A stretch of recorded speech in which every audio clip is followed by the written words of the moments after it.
everybody, welcome to this week's episode of Help Desk with Joe.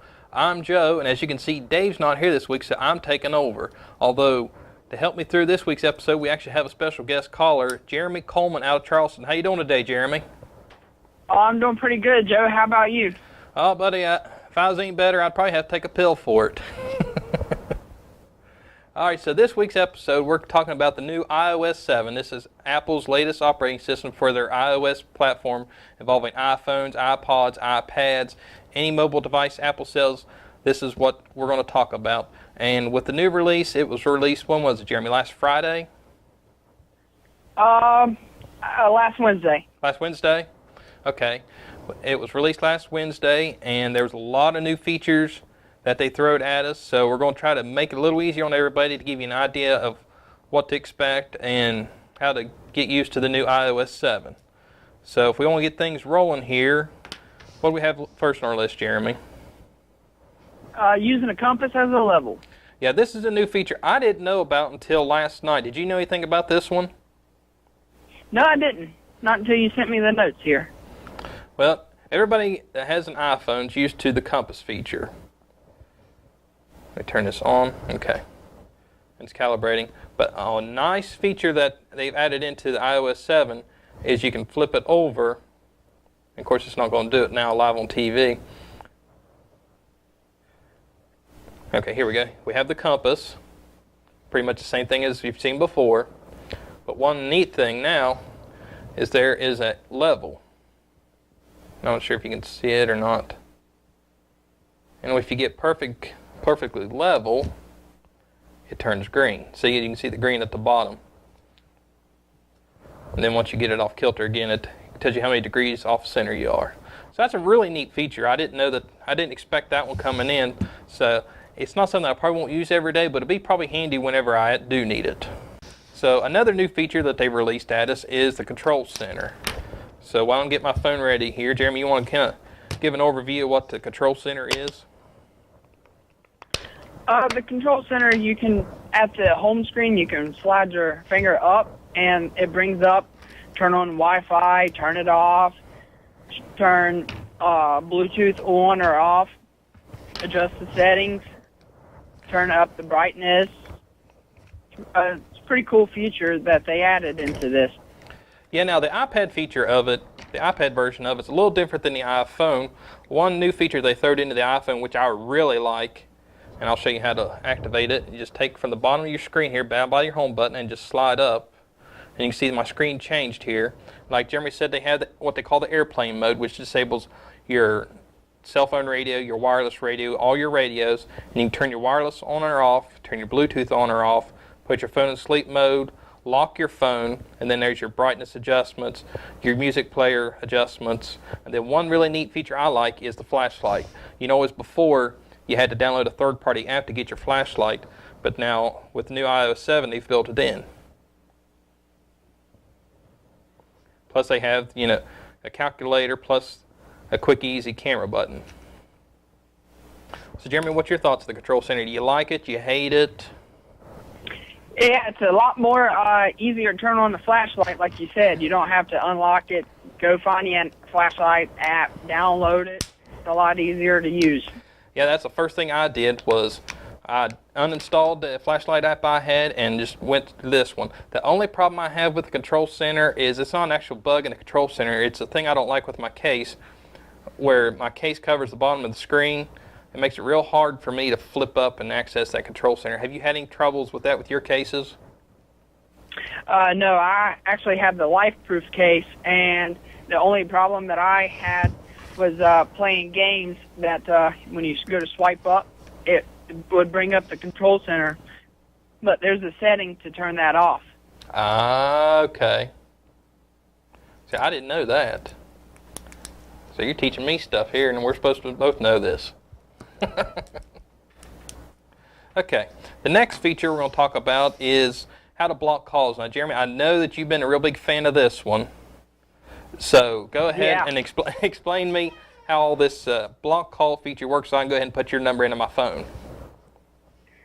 All right.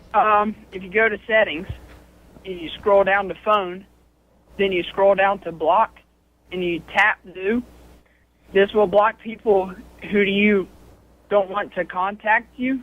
This will block phone calls, iMessages, and FaceTime chats. Sweet. So I can add Cena's number to this?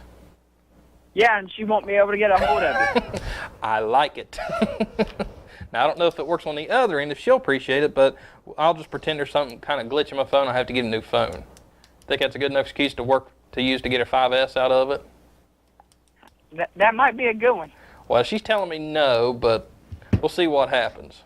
All right, another feature that they've thrown at us is on the Verizon model of the phones, if you was out of 3G areas where you had cell phone signal but not 3G, you had a little circle.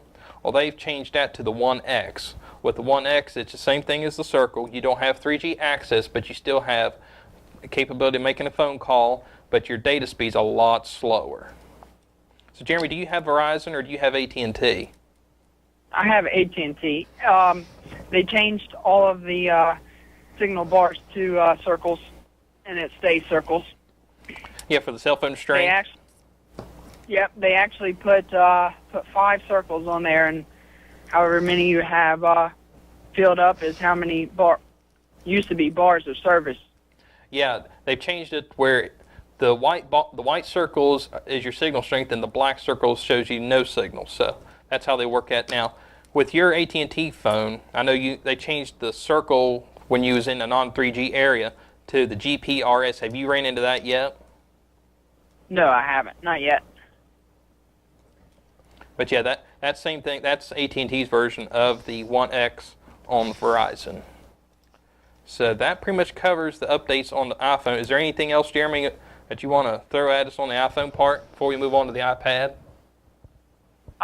That's pretty much it for the iPhone, just as a quick overview. All right.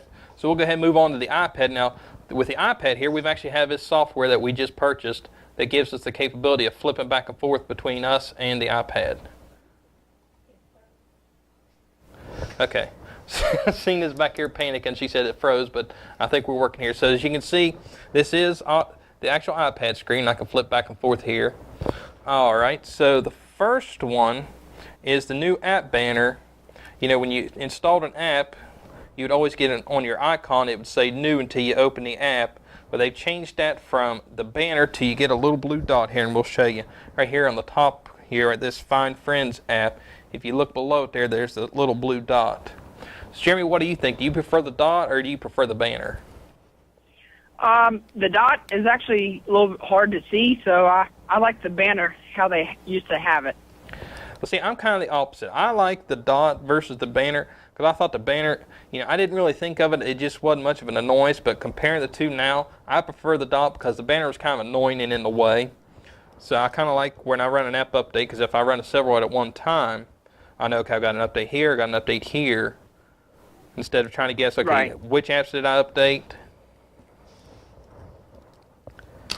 So now they've made that a little easier on mine. I know you don't like it, but it's all about me. All right. Another new feature that they've released is AirDrop. Have you tested with AirDrop any yet? No, actually, AirDrop is not on the 4s. It's only for the 5s. Okay. Yeah, I'm in the same boat with you. Cena has a new 5C, which we haven't got activated yet to test the AirDrop capability. But for those who have AirDrop capability, what that is if you have a picture, a contact, an attachment in an email that you want to send to someone via Bluetooth or on your local wireless network inside your home or office, you can actually send this capability without having to send it through an email or text message. You just pick the picture or the contact you want, click AirDrop, and then you have the capability of sending it to that other iOS device. It works, like Jeremy said, on the... Go ahead. You don't have to send it as a text message, so it does not take up a text message off of your plan if you don't have unlimited text. Right. Plus, you don't have to worry about trying to send it over iMessage that way, too. It's guaranteed going to that one person and instead of accidentally sending it to 10 people. Right. Okay, and another new feature is this notification center that they have. And to access it, is you go from the top of your iPad. If Cena wants to flip it back over here. I've got my iPad here, and we'll show you what it looks like on the screen in a minute. You start from the top of your iPad, and you swipe down. Okay, if Cena wants to flip it back here. And there's what you show on the screen. On this iPad, we have today's date. It has the weather, and it shows you all of your calendar events coming up. So it's really neat. I really like this. Jeremy, have you played with this feature yet? No, I don't have an iPad, so the only thing that I can mess with is what I have here on my phone. It was a pretty nice improvement, in my opinion. Yeah, I really like it. They had the notification center in iOS 6, but it was kind of jumbled. It had everything, thrown into one place. But I like this. They have your calendar for today, and then you swipe over one, and it gives you all your push notifications, like your apps and your Facebook and stuff like that. And then it tells you anything that you may have missed as well. So I really like the way they've changed it and improved it. So moving on to the next one, one other feature that everybody is getting accustomed to. Everybody before would always go to your home screen and then flip left to search. Well, now if you do that, your icons just slide back and forth. So, Cena, you want to flip us back over there. The new search feature. To activate search, you just go anywhere on your iPad screen and just flip down. When you do that, the search comes up. You want to flip it back over. And you can see your search box is at the top and your keyboard's at the bottom. Jeremy, how long did it take you to figure that one out? It took me a little while to find that capability. I didn't even know that it was on there. Yeah, Cena said it took her 5 seconds, but, take it with a grain of salt as you may. Oh, now she's starting to know supper, so I'll believe her now. Jeremy, you're getting me in trouble, buddy. You're getting me in worse trouble than Dave ever did. Okay, another feature is the multitasking. And iOS 6 had it where if you double click your home button, all your icons would line up at the bottom. But this new multitasking feature, if you have several things opened up and you double click your home button, it actually shows you a preview of what's in that window. So now you can see the preview here in the window, and to get rid of the app, you just you put your finger on the app and just slide up, and it disappears. So, Jeremy, did you have any trouble trying to figure out how to get rid of the apps once you opened them up? No, I just swiped my finger and they went poof. And I thought that was a lot easier than the old way in iOS 6. Yeah, I really like this one compared to iOS 6, where you had to hold on to it and you had to make it jiggle, and then you had to hit the X to get rid of it. I know the only issue I've seen so far is a lot of people are used to the iOS 6 jiggle and closed them out that way. So I've had a couple people ask me, hey, how do I close my apps? I actually just got a call yesterday on this. They said, I updated iOS 7. How do I close my apps? And I said, double click your home button. They said, yeah, I know that. And I said, okay, just take the app and swipe up. And they go, oh, well, that's a lot easier. I said, yeah, that is. It just takes getting a little used to. They kind of changed it, and unless you went out and looked for it and read up on it, you didn't really know. Right. All right, the next feature we're talking about, and we'll turn this over to Jeremy, is the new messaging features that they've added in. Messaging was available in iOS 6, but there's a new add-on that they've added to iOS 7. So, Jeremy, what did they add to iOS 7? They added the timestamp to each and every single text message that you send or receive. Back in iOS 6, you only got a timestamp every once in a while when a conversation was started. But if you're in the app of messages and you're take your finger, place it on the right side of the screen, and move it left and hold, you'll see that there's a time on the right side of your screen. Yeah, you can see when the message was sent or received. Yeah, I actually like that, because that was kind of a pet peeve of mine in iOS 6, where you'd get so many text messages. Well, you'd get the start of the conversation, but you wouldn't know how far it ended unless it's an extended period of time was between text messages. Then you get a timestamp. So I really like that. So I didn't know about this one until last night. Did you know anything about this one? I've actually found it trying to delete text messages. So it is an accidental find. Yeah. Well, while I'm at it, how do you delete certain text messages? You touch and hold on the message that you want to delete, and you'll see it'll pop up. It'll say copy or more. Hit more, and it will automatically check that button. Ah, I got it. Check that message, actually, and just hit the trash can, and it will delete. Ah, see, I just learned something live on the air. Now, see, you're making me look bad. Dave's going to throw me off the show and put you on here if you keep showing me up. So we might have to have technical difficulty and all of a sudden lose connection with you. Right? Yeah. All right, so another feature that iOS 7 includes is iTunes Radio. So, and to access iTunes Radio, you go down to your regular iOS music player, and there's a new button here on the left that says iTunes. It just says Radio, and see it says Welcome to iTunes Radio. So Jeremy, have you played with the radio any? No, but I've talked to people who have, and they say they really like it. Some people say it's better than Pandora.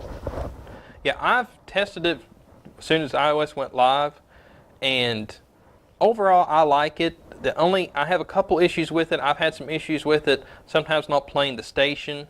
You know, I'll push the station and it kind of hesitates to play, or it just won't play at all and I have to go on to the next station.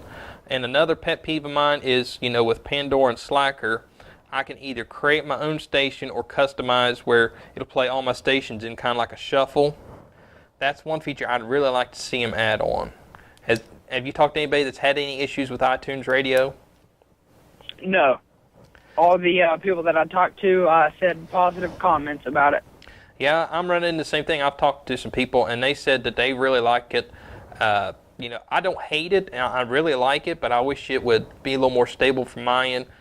The biggest issues I've found it running in my truck. I don't have as many issues on a wireless network, but running on 3G, it seems to have a lot more hesitation. So moving on to the next one, Jeremy, I'm going to throw it back over to you. The enable automatic updates on the app. So what does this mean?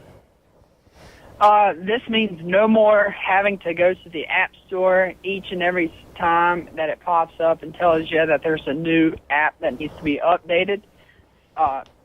In order to set this up, you need to go to Settings, scroll down to iTunes and App Store, scroll down and tap the Update bubble. This will only happen if the use of cellular data is not turned on, which means the button will not be green. So we have to be hooked up to a wireless network to be able to access the automatic updates. Right, but if you turn the cell data to green, then it will do it over 3G or 4G. Oh, okay. Well, I like it where they have it turned off by default, so you're not, you know, trying to update your apps and then happen to lose your wireless signal, and so it starts eating up your data. So I really like that. You know, personally, I have unlimited data, so it's not a big deal, but I know a lot of people have data caps, so at least they have a feature in mind where they don't have to worry about something else eating up their data. And I know... This, go ahead. This to me was a very big plus on Apple. I know Android has had this for a long time, but with this, Apple's making a comeback. Yeah, that is one thing. I know I have an Android tablet, and that was one thing I really liked about it was the automatic update feature. I didn't have to touch it. It just updated, and whenever I went back into the app, it was automatically updated. So finally, this is one feature I really do like as well. So, and the last thing, I know this is another big favorite of yours, because we already talked about the cell signal strength. So the last one we're going to cover today is the unlimited apps to folder. What does this mean? I know a lot of people who have a lot of apps, and they have a lot of folders. And before, you could only fit one page of apps into one folder. So you're saying with iOS 7, you can put as many apps as you want into a single folder, which means you'll have less home screens. So when you say you're able to hold one page, how many apps could you actually hold in one folder in iOS 6 compared to iOS 7? I think it was 9. 9 apps? So I think it was 9 apps. Yep. So they changed it from 9 apps to unlimited. So technically, if I wanted to, I could take my entire iPad here and just have one icon on my entire screen that holds everything in it. Right. And each folder, the more apps you put in it, it's almost like the home screen. It'll swipe over and it'll go to the second page of that folder. Really? Yep. Wow. That's how they put them in there. So I really like that. I'm impressed because usually, you know, I figured when you do that it would make you scroll up and down, but if it swipes just across just like your regular iPad screen, I really like that. Yep, that's how you access the other screens of the folder. All right, well, I really like this. Well, that's our show for this week. I want to thank Jeremy again. Buddy, I really appreciate you coming in on the pinch. I know it's kind of short notice trying to get you on board here, but I really appreciate you sticking out with us and coming in on such short notice. Oh, you're welcome, Joe. Anytime, man. All right, well, this has been Joe with Help Desk with Joe and Jeremy on the other end. If you have any questions, give us a call. Our office is at 304-927-3588, or check out our website at amdigitaltechnologies.com. Check out our Facebook page under A&M Digital Technologies, or check out our Twitter page at @AMDigitalTech. Jeremy, buddy, I really appreciate it again. Thanks for calling in. You're welcome. See you later, Joe. All right, see you. Have a good evening.